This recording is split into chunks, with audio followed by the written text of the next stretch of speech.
નમસ્તે બાળકો, કેમ છો બધા? મજામાં ને? બાળકો, આજે આપણે બીજા સત્રની શરૂઆત કરવાની છે.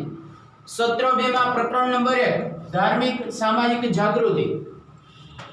પહેલા સત્રમાં બાળકો આપણે યુરોપિયન પ્રજા ભારતમાં કઈ રીતના આવી હતી, કઈ યુરોપિયન પ્રજા ભારતમાં આવી હતી, એમાં સૌથી શક્તિશાળી પ્રજા હતી અંગ્રેજો. એણે ભારતમાં કઈ રીતના શાસન કર્યું હતું, અંગ્રેજોના શાસન દરમિયાન ભારતના ખેડૂતોની કેવી હાલત થઈ, વેપારની કેવી હાલત થઈ, સામાન્ય પ્રજાની કેવી હાલત થઈ, રાજાઓની કેવી મુશ્કેલી થઈ, એ બધું આપણે પહેલા સત્રની અંદર જોયું. અને સૌથી છેલ્લું મહત્વનું જે પ્રકરણ હતું ઈસવીસન 1857 નો સ્વાતંત્ર્ય સંગ્રામ. આજે બધું અંગ્રેજોએ શાસન કર્યું હતું આટલો લાંબો સમય ભારતમાં, એનાથી ભારતના લોકોમાં, સામાન્ય પ્રજામાં, વેપારીમાં, ખેડૂતોમાં, રાજાઓમાં અસંતોષ હતો. અસંતોષ એટલે કે ગુસ્સો, અને એ ગુસ્સાનું પરિણામ હતું 1857 નો સ્વાતંત્ર્ય સંગ્રામ.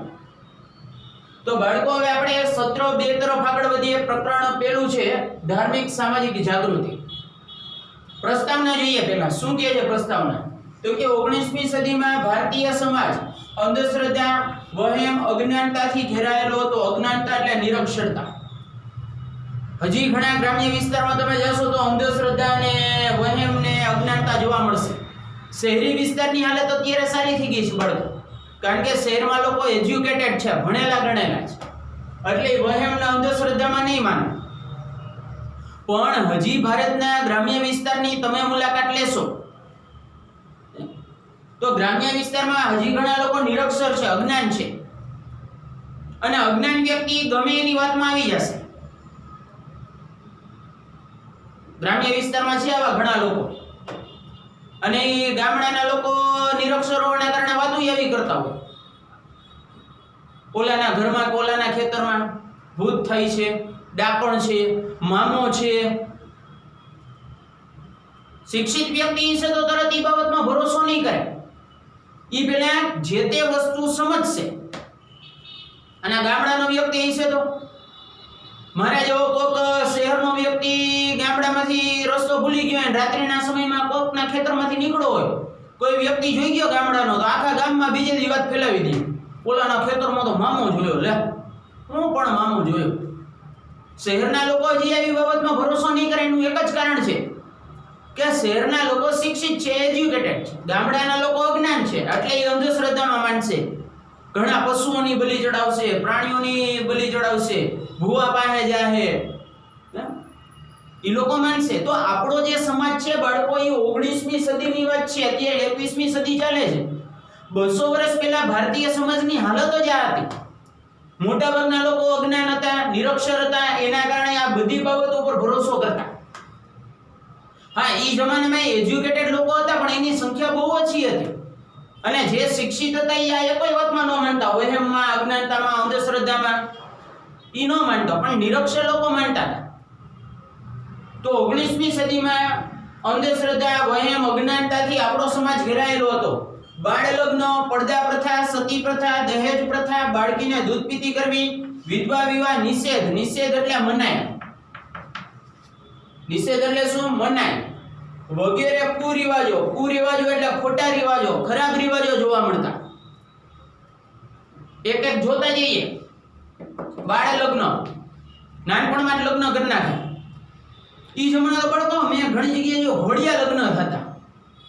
ઘોડિયામાં વાત પાકી થઈ જાય. બોલો લ્યો, હજી લગ્ન એટલે હું ઈ ખબર નથી, ત્યાં લગ્ન થઈ ગયા હોય, વાત બાંધી દે. પછી 11-12 વર્ષ કે 12-13 વર્ષ કે 13-14 વર્ષના થાય છોકરા કે છોકરી, એના લગ્ન કરી નાખે, વાત બાંધી દે. ઘોડિયા લગ્ન લ્યો, બોલો. અત્યારે નથી હો, અત્યારે તો આના ઉપર પ્રતિબંધ મૂકી દીધો સરકારે. તો બાળ લગ્ન ઈ જમાનામાં જોવા મળતા. પછી પડદા પ્રથા જોવા મળતી. પડદા પ્રથાને લાજ કાઢવાની પ્રથામાં ફેર છે. પડદા પ્રથામાં શું હોય બાળકો? પહેલાના સમયના જે લોકો હતા ને રૂઢિચુસ્ત હતા. રૂઢિચુસ્ત એટલે કે જૂનવાણી રીત રિવાજમાં માનતા. એ લોકો શું કરતા? પોતાનું જે ઘર હોય ને એમાં રસોડા ને જે બહારનો જે ઓરડો છે એની વચ્ચે પડદો રાખી દેતા. એટલે અજાણ્યો કોઈ પુરુષ કે અજાણી કોઈ વ્યક્તિ આવે એટલે સ્ત્રી જે છે એ પડદાની વાહેથી જવાબ દેતી. કારણ કે ત્યારના સમયના મેન્ટાલિટી જેવી હતી લોકોની કે ભાઈ સ્ત્રીઓ અજાણ્યા પુરુષને પોતાનું મોઢું ન દેખાડતી. ત્યાર પછી જે સતી પ્રથા. સતી પ્રથાના રિવાજમાં શું હતું તો કે કોઈ સ્ત્રી છે એનો પતિ મૃત્યુ પામે, કોઈ સ્ત્રી છે એનો પતિ મૃત્યુ પામે હસબન્ડ, તો એને એની જે ચિતા હોય એની ઉપર બેસાડી દેવામાં આવે. પછી એનો જે પતિ છે એનું માથું એના ખોળામાં રાખવામાં આવે ને પછી એને હળગાવી નાખે. કારણ આ રિવાજોનું કારણ એ હતું કારણ કે પહેલાના સમયમાં સ્ત્રીઓ જે છે એ પતિને પરમેશ્વર માનતી, અત્યારે માને છે, એવું નથી કે અત્યારે નથી માનતી. હજી ઘણા ગામડામાં તમે જાઓ ને છોકરાઓ ને બાળકો, તો સ્ત્રીઓ જે છે ને એના પતિનું નામ નહીં લે. ઈ શું કહેશે ખબર છે? ઈ કહે. ઈ છે ને ઈ એટલે ઈશ્વર. ઈ એટલે હું ઈશ્વર, ઈશ્વરનો દરજ્જો આપતા. તો એ જમાનામાં સિસ્ટમ જ એવી હતી કે સ્ત્રી એના પતિને પરમેશ્વર માને છે. ઈ પતિ મૃત્યુ પામ્યો, મર્યા પછી બધા માણસો ક્યાં જાય? પરમેશ્વર પાસે જાય, ઈશ્વર પાસે જાય. તો આને મોકલી દો, હવે એને જીવવાનો અધિકાર નથી. તો સતી પ્રથા, દહેજ પ્રથા. દહેજ પ્રથા તો હજી ઘણી જગ્યાએ જોવા મળે છે. લગ્ન સમયે છોકરી પક્ષવાળાએ અમુક રૂપિયા છે અથવા વસ્તુ છે એ વર પક્ષવાળાને દેવી પડે. અત્યારે છે, અત્યારે આપણે નામ બદલાવી નાખ્યું કરિયાવર. લે આધુનિક નામ આપી દીધું કરિયાવર. એ આ દહેજ જ છે. બેમાં ફેર એ છે કે ભાઈ કરિયાવર આપણે રાજી ખુશીથી દઈશું કે ભાઈ આપણી છોકરીને હેરાન ન થવું પડે. અને દહેજમાં તો વર પક્ષવાળા કાયદેસર માંગણી કરતા કે ભાઈ આટલી વસ્તુ જોહે. તો આ દહેજ પ્રથા. પછી બાળકીને દૂધ પીતી કરવાનો રિવાજ. બાળકીને દૂધ પીતી કરવાના રિવાજમાં શું હતું બાળકો? તો કે કોઈ કુટુંબમાં છોકરીનો જન્મ થાય, બાળકીનો એટલે કે છોકરીનો, તો એને ગરમ ઉકાળેલા મોટા દૂધનું જે તપેલું એની અંદર જીવતી નાખી દે. બોલો, માણસનો જીવ કેમ હાલતો હોય છે? અને આ કાયદેસરનો રિવાજ હતો. આખું ગામ ભેગું થયું હોય, આખું ગામ ભેગું થાય, હાલો ઓલા ઘરે બાળકીને દૂધ. આ ખોટો રિવાજ અહીંયા નામ જ લખ્યું જો કુરિવાજ હતા. એ કોઈ સાચા રિવાજ કે સારા રિવાજ નહોતા, પણ હતા. કારણ કે લોકો કેવા હતા? અજ્ઞાન હતા, એ બુદ્ધિ ન હલાવતા. ત્યારના સમયમાં છોકરીને માથાનો બોજ ગણવામાં આવતો. આ દરેક રિવાજ હતા એની પાછળનો એક તર્ક છે કે ભાઈ છોકરીનો જન્મ થાય તો એના મોટી કરવાનો ખર્ચો, મોટી થયા પછી એના લગ્નનો ખર્ચો અને હારવાર હમણાં જેવું દહેજનો ખર્ચો કેમ ઉપાડશું આપણે? કારણ કે લોકો તો ગરીબ હતા, પ્રજા. તો બાળકીને દૂધ પીતી કરવાના રિવાજમાં છોકરીનો જન્મ થયો. અત્યારે આપણે કેમ છઠ્ઠી ઉજવી કોઈની નામકરણ સંસ્કારમાં, તો કેમ બધા ભેગા થયા હોય? એમ આ રિવાજ જ્યારે પાલન કરવામાં આવતા ત્યારે બધા ભેગા થયા હોય. ગરમ ઉકાળેલા દૂધનું તપેલું એમાં છોકરીને નાખીએ જીવતે જીવતી. ઘણા એમ થાય મરી નો જાય, મારવા આટલું જ નાખી. તો આવા કેટલાય ખોટા રિવાજો. હજી એક રહી ગયું વિધવા વિવાહ નિષેધ. નિષેધ એટલે મનાય. એનો મતલબ એમ કે એ જમાનામાં જો કોઈ સ્ત્રીનો પતિ મૃત્યુ પામે તો એ બીજા લગ્ન કરી શકતી નહીં. વિધવા વિવાહની મનાઈ હતી. વિધવા સ્ત્રી લગ્ન ન કરી શકતી. આગળ શું કહે છે તો કે સ્ત્રીઓની હાલત ખરાબ હતી. સાચી જ વાત છે ને? કારણ કે આ બધા રિવાજ તમે જોઈ લો. આ રિવાજ કે નિયમ કે કાયદો કોને કહેવાય? કયો છો? રિવાજ કે નિયમ કે કાયદો કોને કહેવાય? બેને લાગુ પડે એને કહેવાય ને. સતી પ્રથા હતી તો અમે સતો પ્રથા હોવી જોઈએ ને. સતો પ્રથામાં આપણે શું નક્કી કરશું કે સ્ત્રી મરે તો એના પતિએ સતો થવાનું? એવું નહોતું. પાછું મોટા ભાગના આ બાળકીને દૂધ પીતી કરવાના રિવાજમાં છોકરીનો જન્મ થાય તો જ એને દૂધ પીતી કરતા, છોકરાનો થાય ન કરવાનો. લ્યો બોલો. પડદા પ્રથામાં એવું જ સ્ત્રીઓએ પડદા પાછળથી જવાબ દેવાનો, લાજ કાઢવાની. આવી તો કેટલી હતી, લખવા બેહો તો કેટલાય ખોટા રિવાજ થાય. આ તો ચોપડીમાં થોડા ઘણા આપ્યા છે એટલે એ તમને કહું છું. બાકી અસ્પૃશ્યતા હતી, જ્ઞાતિ પ્રથા હતી, કેટલી પ્રથાઓ હતી બાળકો, જે હાવ ખોટા રિવાજો જ હતા. તો આનાથી સ્ત્રીઓની હાલત બહુ ખરાબ હતી. કારણ કે મોટા ભાગના જે આ બધા રિવાજો હતા, રિવાજો તો ન જ કહેવાય ને, કુરિવાજો જ કહેવાય. એ સ્ત્રીઓ ઉપર પ્રતિબંધ મૂકતા હતા. એનાથી સ્ત્રીઓની હાલત ખરાબ થઈ ગઈ હતી. આમાં એક રિવાજ તમે જોઈ લો, બધા સ્ત્રીઓની ઉપર જ પ્રતિબંધ મૂકતા છે. સ્ત્રીઓની સ્વતંત્રતા છીનવાઈ જતી હતી. આગળ શું કહે છે? શિક્ષણના કારણે આ કુરિવાજો દૂર કરવા 19મી સદીમાં નવ જાગૃતિ આવી. 19મી સદીમાં આપણા દેશમાં ભણેલ ગણેલ લોકોની સંખ્યા થોડી ઘણી વધી અને એણે આ ખોટા રિવાજો દૂર કરવા માટે સમાજમાં સુધારણા શરૂ કરી. તો આજે સુધારણા શરૂ કરી, ધર્મમાં હતી, સમાજમાં હતી, તો આજે સુધારણા શરૂ થાય એને કહેવાય નવ જાગૃતિ. અર્થ આપો તો આમ આપી શકો. 19મી સદીમાં ધર્મ અને સમાજમાં સુધારણાની જે ચળવળ શરૂ થઈ એને નવ જાગૃતિ, લોકોને જાગૃત જ કરવાના હતા. અને દેશમાં સામાજિક ધાર્મિક સુધારણાના આંદોલનો શરૂ થયા અને એમાં સૌથી પહેલા વ્યક્તિ હતા રાજા રામમોહન રાય. તો તમને એક માર્કનો ઓબ્જેક્ટિવ પૂછાઈ શકે કે આપણા દેશમાં ધાર્મિક સામાજિક સુધારણાના જે આંદોલન શરૂ થયા એ આંદોલન શરૂ કરનાર સૌપ્રથમ વ્યક્તિ કોણ હતા? તો તમને જવાબ આવડવો જોઈએ, રાજા રામમોહન રાય. પછી આવો પ્રશ્ન પૂછે કે 19મી સદીમાં ભારતમાં ક્યાં ક્યાં કુરિવાજો જોવા મળતા?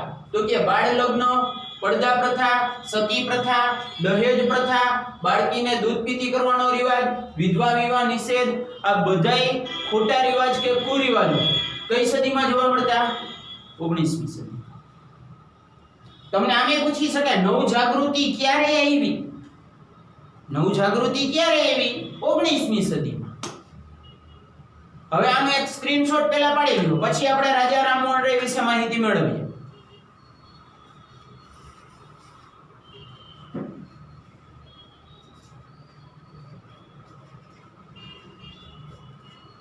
ચલો વળો, સમજાઈ ગયું? આ પ્રસ્તાવનામાં શું કહે છે?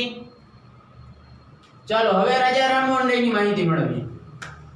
આપણે હમણાં જ જોયું કે આપણા દેશમાં જે ધાર્મિક અને સામાજિક સુધારણાની જે ચળવળ કે આંદોલન શરૂ થયા હતા એમાં રાજા રામમોહન રાયે એની શરૂઆત કરી હતી.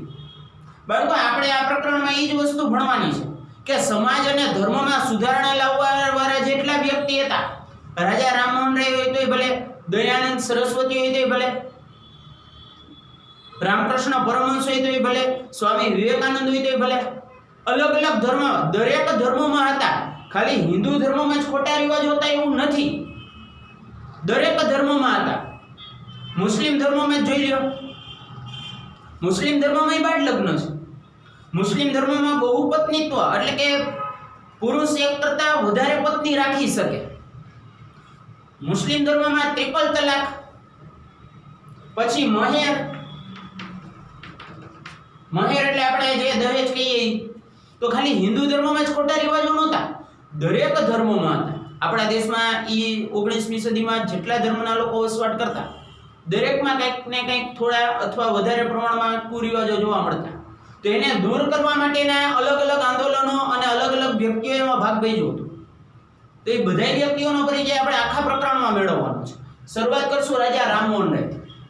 રાજા રામમોહન રાય જે છે બાળકો, એનો જન્મ થયો તો 1772માં. એમસીક્યુ માટે કે ઓબ્જેક્ટિવ માટે યાદ રાખવાનું જ ખાસ.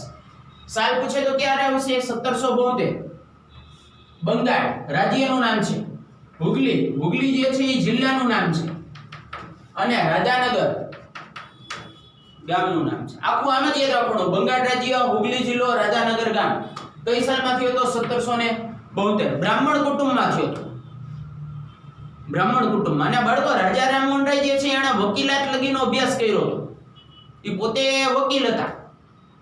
રાજા રામમોહન રાય જે છે એનો જન્મ બ્રાહ્મણ કુટુંબમાં થયો હતો અને પોતે પણ વકીલ હતા. આગળ શું છે? સતી પ્રથા, બાળ લગ્ન જેવા કુરિવાજોનો સામનો તેમણે કર્યો હતો નાનપણમાં જ. આ બે ખોટા રિવાજનો તો સામનો એણે જ નાનપણમાં કરી લીધો હતો. એક તો એના પોતાના બાળ લગ્ન થયા હતા, વિચાર કરજો. રાજા રામમોહન રાય જે છે એના પોતાના બાળ લગ્ન થયા હતા, 13 કે 14 વર્ષની ઉંમરે એના લગ્ન થઈ ગયા હતા. અને બીજું, એના ભાઈનું અવસાન થયું. રાજા રામમોહન રાય જે હતા એના ભાઈ છે, એના બ્રધર, એનું અવસાન થયું એટલે એના ભાભીના સતી થવું પડ્યું હતું.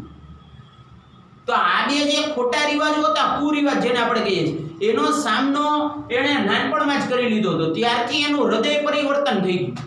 બાળકો, નાનપણમાં કોઈને ઉપર, બાળક નાનું હોય ને એના મગજમાં કોઈ બાબતની અસર પડે ને તો એ લાંબો સમય રહ્યો. તો રાજા રામમોહન રાયની હારે એવું જ થયું. એક તો એના બાળ લગ્ન થયા હતા, અને બીજું એના ભાઈનું અવસાન થતા એની ભાભીને સતી થવું પડ્યું. તો આજે બે ખોટા રિવાજ છે, સતી પ્રથા અને બાળ લગ્ન. આ બેયનો સામનો એણે નાનપણમાં જ કર્યો હતો. તેમણે સતી પ્રથા, બાળ લગ્ન, જ્ઞાતિ પ્રથા રહી ગયું હતું. બે જ્ઞાતિ વચ્ચેનો જે ભેદભાવ, તું ઉપલી જ્ઞાતિનો, હું નીચલી જ્ઞાતિનો, અમે તમારા ઘરે ન આવીએ ને, અમે અભડાઈ જાય ને, આ જ્ઞાતિ પ્રથા. તો રાજા રામમોહન રાયે સતી પ્રથા, બાળ લગ્ન, જ્ઞાતિ પ્રથા, દૂધ પીતી કરવાનો રિવાજ, આ બધાયનો વિરોધ કર્યો. કારણ કે એને ખબર હતી, પોતે ભણેલ ગણેલ હતા કે ભાઈ આવા રિવાજ સમાજમાં ન હોવા જોઈએ. આવા રિવાજના કારણે સમાજ કોઈ દી આગળ વધી શકે નહીં. આવા રિવાજથી સમાજનું પતન થાય, ઈ જ માનતા પોતે. એટલે એણે આ જે ખોટા રિવાજો હતા એ બધાયનો વિરોધ કર્યો. સારા રિવાજો હતા કે વડીલોને આદર આપવો જોઈએ, આપણા જે સંસ્કાર, એનો કોઈ દી વિરોધ નહોતો કર્યો એણે. પણ જે ખોટા રિવાજો હતો એ બધાયનો રાજા રામમોહન રાયે વિરોધ કર્યો હતો. એણે બે વર્તમાન પત્રો પણ શરૂ કર્યા હતા. વર્તમાન પત્ર એટલે છાપા, સમાચાર પત્રો, બેયના નામે લખ્યા છે. 1821 માં સંવાદ કૌમુદી બંગાળી ભાષામાં હતું. પોતે બંગાળમાં જન્મ થયો તો અહીંયા જ લખ્યું આપણે. એટલે બંગાળી ભાષામાં કયું સંવાદ કૌમુદી, અને બીજું હતું 1822 માં મિરાત ઉલ અખબાર. આ હતું ફારસી ભાષામાં, મુસ્લિમોની ભાષા, ઉર્દુ ને ફારસી ને અરબી ની બધી. તો આ બે વર્તમાન પત્રમાં એ શું કરતા? રાજા રામમોહન રાય આવા જે ખોટા રિવાજો હતા એના વિરુદ્ધના લેખો લખતા અને લોકોને જાગૃત કરવાનું કામ રાજા રામમોહન રાય કરતા. એટલે એણે બે વર્તમાન પત્ર શરૂ કર્યા હતા. ક્યાં હતા?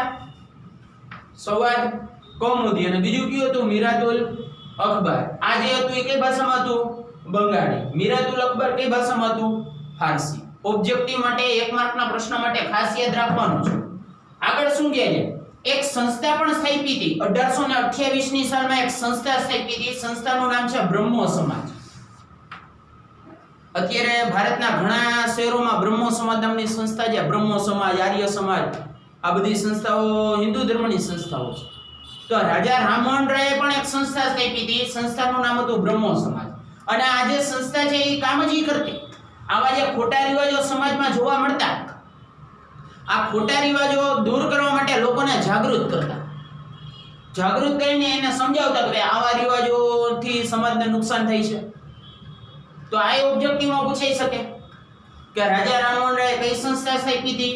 બ્રહ્મો સમાજ. કઈ સાલમાં સ્થાપી હતી? 1828 માં. એક કોલેજ રાજા રામમોહન રાયે શરૂ કરી હતી કલકત્તાની અંદર. કોલેજનું નામ હતું હિન્દુ કોલેજ. તો બે વર્તમાન પત્ર શરૂ કર્યા, સંવાદ કૌમુદી, મિરાતુલ અખબાર. એક સંસ્થા સ્થાપી બ્રહ્મો સમાજ, એક કોલેજ સ્થાપી હિન્દુ કોલેજ. અને એણે જે આંદોલન શરૂ કર્યું હતું સતી પ્રથાને દૂર કરવા માટેનું, એ આંદોલનનો ફાયદો થયો બળકો. 1829 ની સાલમાં વિલિયમ બેન્ટિક નામનો જે અંગ્રેજ ગવર્નર છે, એણે સતી પ્રથા ઉપર પ્રતિબંધ મૂકતો કાયદો બનાવ્યો. સારી બાબત કહેવાય. આપણા દેશમાં જેટલા ખોટા રિવાજો દૂર થયા છે એમાં અંગ્રેજોનો ફાળો છે, કારણ કે એના કાયદા બનાવ્યા હતા. અને વિલિયમ બેન્ટિકે જાહેર કર્યું કે હવે કોઈ સ્ત્રીને સતી કરવામાં આવશે તો એના ફેમિલીને અને જેટલા લોકો સતીમાં પ્રથામાં ભાગ લીધો છે બધાય જેલમાં. એટલે લોકોને ડર લાગ્યો. કાયદો હશે તો જ લોકોને ડર લાગશે. આપણા રાજા મહારાજાઓ અત્યારે એવા કાયદા બનાવ્યા જ નહોતા, કારણ કે એને આ વસ્તુ ગમતી હતી. એને બીક લાગતી હતી કે જો અમે આવા કાયદા બનાવશું તો લોકો આપણો વિરોધ કરશે રાજાનો. પણ વિલિયમ બેન્ટિકે સતી પ્રથા ઉપર પ્રતિબંધ મૂકતો કાયદો બનાવ્યો અને અમલમાં મૂક્યો. ક્યારે મૂક્યો? 1829. રાજા રામમોહન રાય જે છે એ દિલ્હીના બાદશાહનો કેસ લડવા માટે બાળકો ઇંગ્લેન્ડ ગયા હતા. એની જે પ્રોપર્ટીનો કેસ હતો એ લડવા માટે રાજા રામમોહન રાય ઇંગ્લેન્ડ ગયા હતા. ક્યારે ગયા હતા? 1830 માં. અને 1833 માં બ્રિસ્ટોલ જે છે એ શહેરનું નામ છે, ઇંગ્લેન્ડમાં આવ્યું છે. બ્રિસ્ટોલ એ શું છે? શહેરનું નામ છે, સિટીનું નામ છે, ઇંગ્લેન્ડમાં આવ્યું છે. ત્યાં તેમનું શું થયું? અવસાન થયું. ભગવાન એની આત્માને શાંતિ આપે. તો બાળકો આ હતા રાજા રામમોહન રાય. સ્ક્રીનશોટ પાડી લ્યો.